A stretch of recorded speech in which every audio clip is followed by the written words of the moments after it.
मैं doctor Prakash Chandra Bhatt, assistant professor, राजकीय स्नातकोत्तर महाविद्यालय द्वाराहाट, अल्मोड़ा, उत्तराखंड। विद्यार्थियों, पाठ्यक्रम चाहे साहित्य का हो या किसी दूसरे विषय का, उसका अर्थ होता है अपने समय को पहचानना,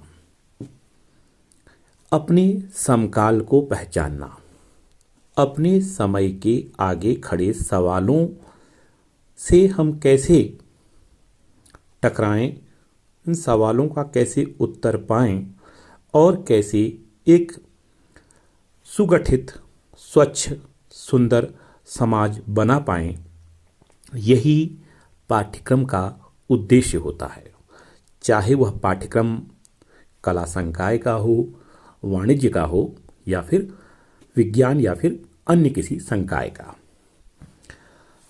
साहित्य के विद्यार्थियों, ध्यान यह रखना है, हमें दो शब्दों का बार बार प्रयोग करना होता है, एक रचना और दूसरी आलोचना। ये दो ऐसे शब्द हैं जिनसे साहित्य के विद्यार्थियों को गुजरना होता है। पाठ्यक्रम में कविता, नाटक, उपन्यास आदि निर्धारित किए जाते हैं। वह किसी कवि, नाटककार या किसी साहित्यकार की कृति होती हैं। उन्हें रचना कहते हैं, सृजनात्मकता कहते हैं।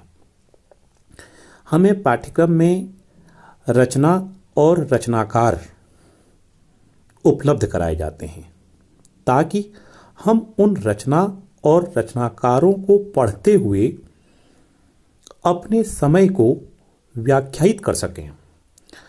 अगर कोई भी रचना 2020 के संदर्भ में बात नहीं करती या हमारे ऐन समय के सवालों के बारे में हमें सोचने के लिए मजबूर नहीं करती, तो वह रचना या वह आलोचना उतनी प्रासंगिक नहीं कहलाएगी।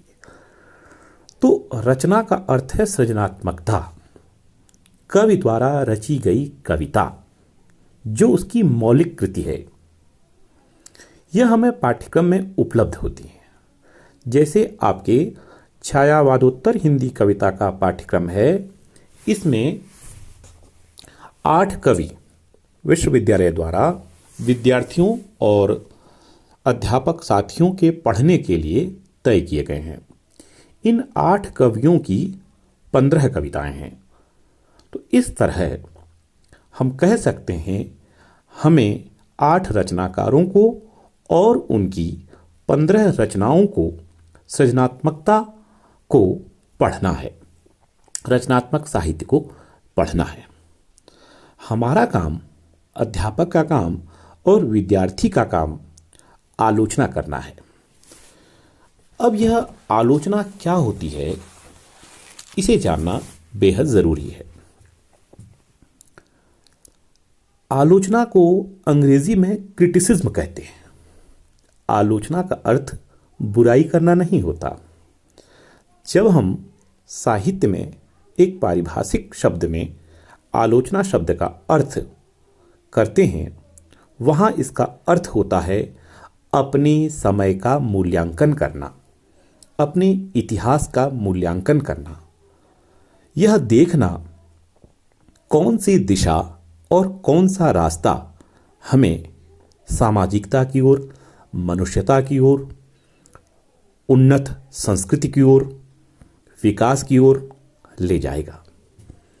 विद्यार्थी ध्यान रखेंगे, अध्यापक साथी जानते हैं कि आलोचना का काम शब्दों के अर्थ बताना नहीं होता, लेकिन आलोचना में हमें शब्दों के अर्थ भी जानने चाहिए।